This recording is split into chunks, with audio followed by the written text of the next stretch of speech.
अगला टॉपिक का नाम क्या है? प्रतिरोध। प्रतिरोध अंग्रेजी में बोला जाता है बाबू रेजिस्टेंस। क्या बोला जाता है? रेजिस्टेंस। रेजिस्टेंस। देखिए इसके जस्ट पहले टॉपिक पढ़ाए थे V बराबर आई आर, मतलब ओम का नियम। जब ओम का नियम हम पढ़ा रहे थे बाबू तो वहां पर ये वो व्यंजक प्राप्त हुआ था V बराबर। यहाँ V क्या है? V था विभवांतर, I था विद्युत धारा, यही ना था रे? अरे I क्या था? विद्युत धारा। I क्या था? विद्युत धारा।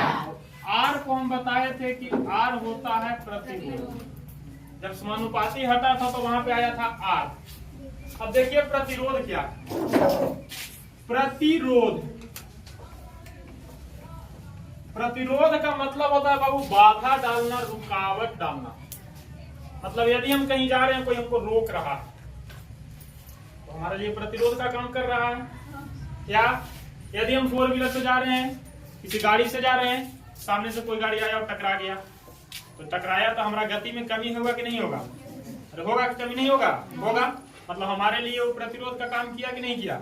जस्ट यही घटना चालक तार में भी होता है। जैसे देखो क्या होता है, इतना मोटा होता ना है, समझने के लिए बना रहे हैं।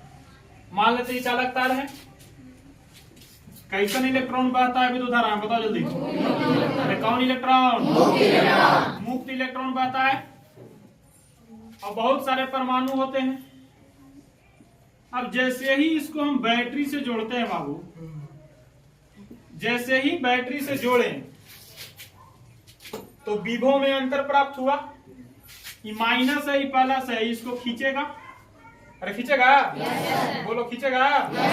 ये माइनस माइनस को रिपेल करेगा, प्रतिकर्षण करेगा, और प्लस माइनस को आकर्षण।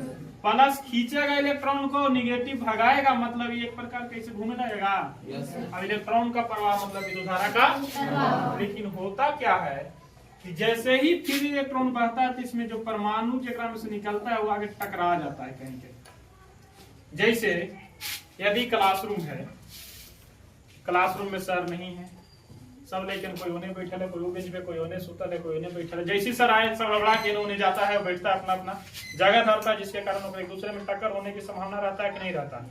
ठीक उसी प्रकार जैसे इसको हम बैटरी से जोड़ें, जैसे इसके विभव में अंतर आया, इलेक्ट्रॉन जो मुक्त इलेक्ट्रॉन है वो प्लस इसको खींचेगा और माइनस उसको धकेलेगा। जब ये इलेक्ट्रॉन का प्रवाह होने लगता है तो इलेक्ट्रॉन के प्रवाह के दौरान ये परमाणु से टकराते हैं, जिसके कारण उसमें रुकावट उत्पन्न होता है। यानी हम कह सकते हैं कि प्रतिरोध किसी भी चालक पदार्थ का वह गुण है जो उससे होकर प्रवाहित होने वाले विद्युत धारा का क्या करता है? विरोध करता है, विद्युत धारा को प्रवाहित होने से रोकता है। इसी को हम लोग क्या बोलते हैं? प्रतिरोध। प्रतिरोध किसी चालक पदार्थ का वह गुण है जो उससे होकर प्रवाहित विद्युत धारा को क्या करता है? विरोध करता है। और इस गुण को ही हम लोग क्या बोलते हैं? प्रतिरोध। और प्रतिरोध को बाबू सूचित किया जाता है कुछ से? आर से। प्रतिरोध को सूचित किया जाता है आर से। क्या से? आर से। यानी प्रतिरोध को आर से सूचित किया जाता है। और प्रतिरोध का एसआई मात्रक क्या होता है?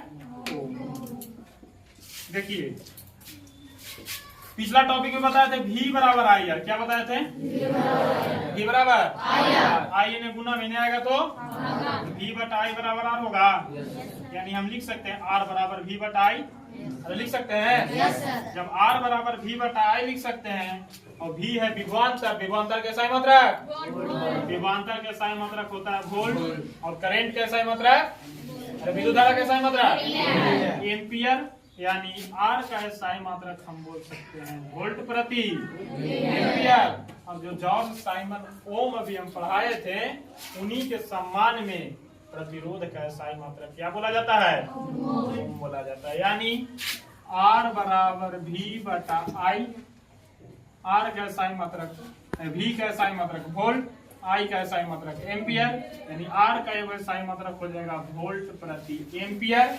और जॉर्ज साइमन ओम के रिस्पेक्ट में प्रतिरोध का एसआई मात्रक एक और क्या होता है? ओम को सूचित करते हैं इस प्रकार से।